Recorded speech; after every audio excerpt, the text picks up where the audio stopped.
This is another in the series First Reads. I just go through and read a poem, and maybe I like it, maybe I don't. I don't try to read it in any kind of significant way. I just read things for the joy of reading them. That's it, right? Maybe I'm wrong, completely wrong. I might go back and have a different reading when I sit down with it, but that's how it is. And I read poets I don't know or don't know of well. So that's what I'm going to do today. This is El Palazzo Press.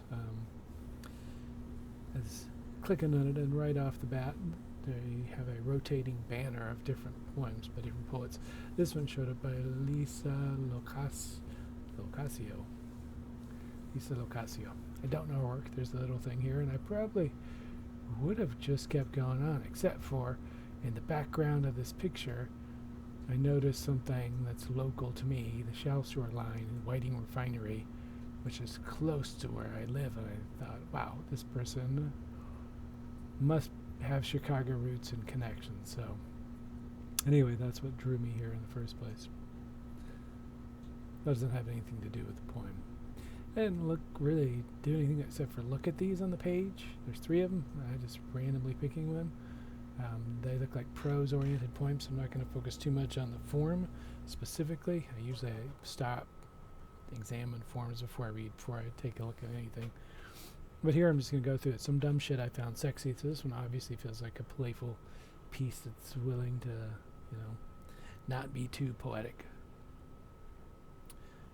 Some dumb shit I found sexy. The way he said Auschwitz, Sibyllus, Belial, I love you, turtles. This is kind of funny, just the way somebody said these words is the way you find them sexy, and I get it, right? Purple condom on the first dick I ever saw, video camera in that same basement, a boy with bleached hair and Rivers Cuomo glasses. A lot of nice sounds in here. A boy, a video camera. Bleached. With this, the image is not that great. This video camera in the basement, it's like being tricked and being filmed when you're young and not being unaware.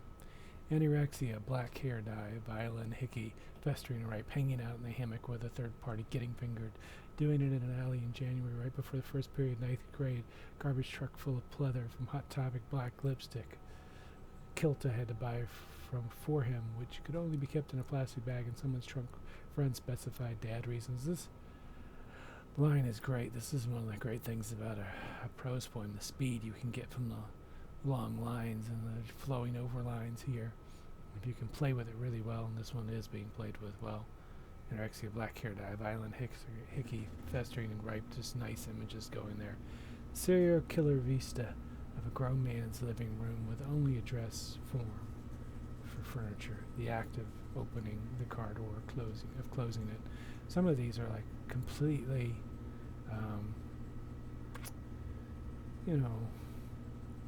classic sex images. Not always good sex images, but things you've found sexy that might or might not be. If opening the door, closing it, like that would really be that sexy. But maybe in a certain moment at a certain time, it was when there's desire, right? But he closed his eyes and wept no when I asked him to go down on me more than once. More than one man. There's that weird play on like the desire to make the person do this act, which this person might not want, but also the act of men not wanting to do it in the first place, and taking this kind of power back for this, unshared act. It's fun. It's a quick poem. I don't know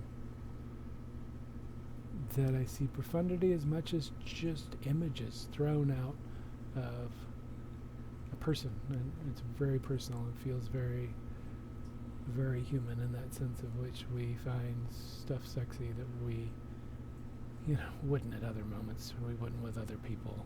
It might just seem silly or might not even seem noticeable. With one person, when desire is there, we probably do. And maybe looking back, we realize maybe we shouldn't have. So like I said, Lisa Locascio, El Palazzo Press.